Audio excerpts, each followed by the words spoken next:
أعوذ بالله من الشيطان الرجيم. بسم الله الرحمن الرحيم.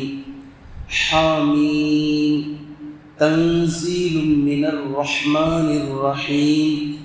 كتاب فصلت آياته قرآنا عربيا لقوم يعلمون. கண்ணியத்திற்குரிய அல்லாஹ்வின் அடியார்களே, சூரத்து ஸுஹ்ருஃபை முடித்துவிட்டு சூரா ஃபுஸ்ஸிலத்திற்கு நாம் வந்திருக்கின்றோம். முறைப்படி சூரத்து ஸுஹ்ருஃபுக்கு பின்னால் இடையில் இருக்கக்கூடிய 42வது அத்தியமான சூரத்து ஷூராவை நாம் பார்க்க வேண்டும்.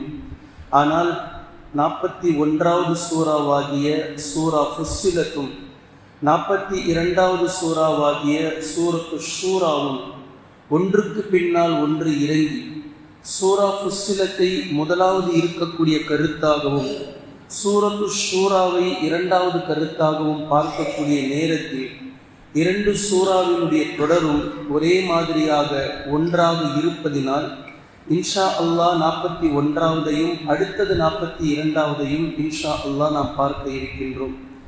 இந்த சூரா ஃபுஸ்ஸிலத் நபி ஸல்லல்லாஹு அலைஹி வஸல்லம் அவர்கள் மக்காவிலிருந்து மதீனாவிற்கு புலம்பெயர்ந்து செல்வதற்கு முன்னால் இறக்கப்பட்ட ஒரு மக்கி அத்தியாயம். இதில் 54 வசனங்கள் இறங்கப்பெற்றிருக்கின்றது. இந்த சூறாவில் வரக்கூடிய 3வது ஆயத்தில் கிதாபுன் ஃபுஸ்ஸிலத் என்று வரக்கூடிய இந்த வார்த்தை தான் இந்த சூறாவுக்கு பெயராக வைக்கப்பட்டிருக்கின்றது. தஃப்சீல் என்ற வார்த்தை, தஃப்சீல் என்றால் விளக்கமானது, பொருள் மிக மிக அழகாக மிக தெளிவாக விளக்கப்படுத்தப்பட்டது என்பது அதனுடைய அர்த்தம். அதிலிருந்து வந்த பெண்பால் ஒருமைதான், தஃப்சீலிலிருந்து பிறந்த பெண்பால் ஒருமைதான் ஃபுஸ்ஸிலத். அதுதான் இந்த சூறாவிற்கு பெயராக வைக்கப்பட்டுள்ளது. இதே சூறாவிற்கு இன்னொரு பெயரும் இருக்கின்றது. அந்த பெயரைத்தான் புழக்கத்தில் நீங்கள் குர்ஆனிற்கு மேலாக எழுதப்பட்டிருப்பதை பார்ப்பீர்கள். அந்த பெயர் ஹாமீம் அஸ்-சஜ்தா. அதாவது இந்த சூறாவினுடைய துவக்கம் ஹாமீம் என்ற எழுத்தை கொண்டு துவங்குகின்றது. அதே போன்று இந்த சூறாவில் வரக்கூடிய சுஜூதை பற்றிய 37, 38வது வசனத்தில் வரக்கூடிய அந்த சஜ்தாவை மையப்படுத்தி, சஜ்தாவுடைய ஒரு ஆயத் வருகின்றது, அதை மையப்படுத்தி அஸ்-சஜ்தா என்றும் ஹாமீம் அஸ்-சஜ்தா என்றும் கூறப்படுகின்றது. 32வது அத்தியாயமான சூரா சஜ்தா, அதாவது வெள்ளிக்கிழமை ஃபஜ்ரிலே ஓதக்கூடிய சூரத்து சஜ்தாவிலிருந்து வேறுபடுத்தி காட்டுவதற்காக இந்த சூறாவிற்கு ஹாமீம் என்ற முன்னால் வரக்கூடிய எழுத்தை சேர்த்து அதற்கு ஹாமீம் அஸ்-சஜ்தா என்று பெயரிடப்பட்டிருக்கின்றது.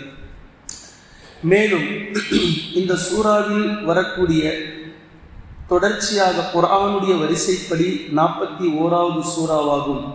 அல்லாஹின் புறத்திலிருந்து நபி ஸல்லல்லாஹு அலைஹி வஸல்லம் அவர்களுக்கு வஹியாக இறங்கிய வரிசையில் 61வது வஹியாகவும் இந்த சூரா இருக்கின்றது. சூரத்துல் முஃமினுக்கு பின்னால் இந்த சூரா இறங்கி இருக்கின்றது. இந்த சூறாவினுடைய மிக முக்கியமான காரணம், மிக முக்கியமான நோக்கம், நபி ஸல்லல்லாஹு அலைஹி வஸல்லம் அவர்கள் மக்காவில் இருக்கக்கூடிய நேரத்தில் ஒரு முறை மக்காவிற்கு மஸ்ஜிதுல் ஹரமிலே தொழுவதற்காக செல்கிறார்கள். அந்த நேரத்தில் செல்லக்கூடிய நேரத்தில் உத்பா இப்னு ரபீஆ இவர் நபி ஸல்லல்லாஹு அலைஹி வஸல்லம் அவர்களை பார்க்கிறார்.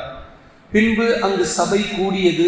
ஒட்டுமொத்த மக்களும் உத்பா இப்னு ரபீஆ அவர்களும் ஒன்றாக அமர்ந்து குறைஷி மக்கள் மிக தீவிரமாக பேசிக் கொண்டிருந்தார்கள். நபி ஸல்லல்லாஹு அலைஹி வஸல்லம் அவர்கள் தொழுது முடித்துவிட்டு ஒரு ஓரமாக தனியாக அமர்ந்திருந்தார்கள்.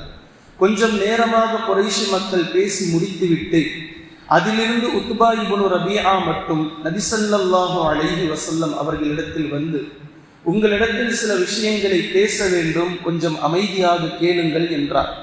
நபி ஸல்லல்லாஹு அலைஹி வஸல்லம் அவர்களும் சொல்லுங்கள் என்றார்கள். பின்பு அவர் துவங்கினார், உங்களுடைய இந்த பிரச்சாரம் லா இலாஹ இல்லல்லாஹ் என்ற கருத்தின் மீது நீங்கள் கொண்டு வந்து எங்களோடு பேசுகின்ற இந்த தாவத் பணி, இந்த தப்லீக், இந்த எத்தி வைக்கக்கூடிய இந்த விஷயத்தை நீங்கள் இப்போதே நிறுத்திவிட வேண்டும். ஏனென்றால் உங்களுடைய இந்த தாவா பணிக்கு பின்னால் செல்வம் திரட்டுவதுதான் உங்களுடைய நோக்கம் என்று நாங்கள் புரிகின்றோம். இதுதான் உங்களுடைய முக்கிய நோக்கமாக இருக்கும் என்று எங்களுக்கு இருக்கக்கூடிய ஆதாரத்தின் அடிப்படையில் நாங்கள் யூகத்தின் அடிப்படையில் விளங்குகிறோம். எனவே உங்களுக்கு செல்வம்தான் விஷயம் என்றால், பொருளாதாரம் தேவை என்பதினால்தான் இதையெல்லாம் செய்கிறீர்கள், அல்லாஹ் என்ற ஒரு கடவுளை மட்டும் உயர்த்திவிட்டு நாங்கள் வணங்கி கொண்டிருக்கக்கூடிய மற்ற கடவுளை நீங்கள் தாழ்த்துகிறீர்கள் என்று இதெல்லாம் செல்வத்திற்காக தான் என்றால், எங்களிடத்தில் இருக்கக்கூடிய ஒட்டுமொத்த செல்வத்தையும் உங்களுக்கே நாங்கள் எழுதி வைத்து விடுகின்றோம், நீங்கள் வைத்துக் கொள்ளுங்கள். ஆனால் நீங்கள் செய்ய வேண்டியது இந்த தாவாவை விட்டுவிட வேண்டும். அல்லது உங்களுக்கு உயர்வும் மேன்மையும் வேண்டும் என்பதற்காக நீங்கள் இவ்வாறு செய்கிறீர்கள் என்றால், உங்களை ஒருமனதாக குறைஷி மக்கள் நாங்கள் எல்லோருமே உங்களை தலைவராக தேர்ந்தெடுத்துக் கொள்கிறோம், எங்களுக்கு மத்தியில் எப்போதும் நீங்கள் மேன்மை உடையவராக உயர்வானவராக நீங்கள் இருப்பீர்கள், அப்படியே உங்களை நாங்கள் பார்த்துக் கொள்கிறோம். அல்லது எங்களுக்கு மத்தியில் நீங்கள் அரசாட்சி செய்வதற்காக விரும்புகிறீர்கள், ஆட்சி அதிகாரம் உங்களுக்கு வேண்டும் என்ற ஆசை உங்களுக்கு வந்துவிட்டது, அதை மையமாக கொண்டு தான் இப்படி தாவா பணி என்ற பெயரில் இதையெல்லாம் செய்து கொண்டு இருக்கிறீர்கள் என்பதாக இருந்தால், எங்களுடைய அரசராக உங்களை நாங்கள் ஏற்றுக்கொள்கின்றோம், நீங்களே இந்த மக்காவை ஆட்சி செய்யுங்கள், ஆனால் நீங்கள் செய்யக்கூடிய தாவா பணியை நீங்கள் விட்டுவிட வேண்டும். அல்லது உங்களுக்கு ஏதாவது ஜின் பிடித்திருக்கிறது, ஏதோ ஒரு சூனியத்தில் நீங்கள் பாதிக்கப்பட்டிருக்கிறீர்கள் என்று இருந்தால், கண்டிப்பாக நாங்கள் தலை சிறந்த மருத்துவர்களிடத்தில் அல்லது தலை சிறந்த ருகையா செய்பவர்களிடத்தில் அழைத்து சென்று உங்களுக்கு பிடித்திருக்கக்கூடிய ஜின்னை நாங்கள் எடுத்து விடுகின்றோம், உங்களை நாங்கள் சரி செய்கின்றோம். இந்த விஷயத்தை எல்லாம் உத்பா இப்னு அபீ ரபீஆ தொடர்ச்சியாக இவ்வளவு விஷயத்தையும் நபி ஸல்லல்லாஹு அலைஹி வஸல்லம் அவர்களிடத்தில் பேசி முடிக்கிறார்.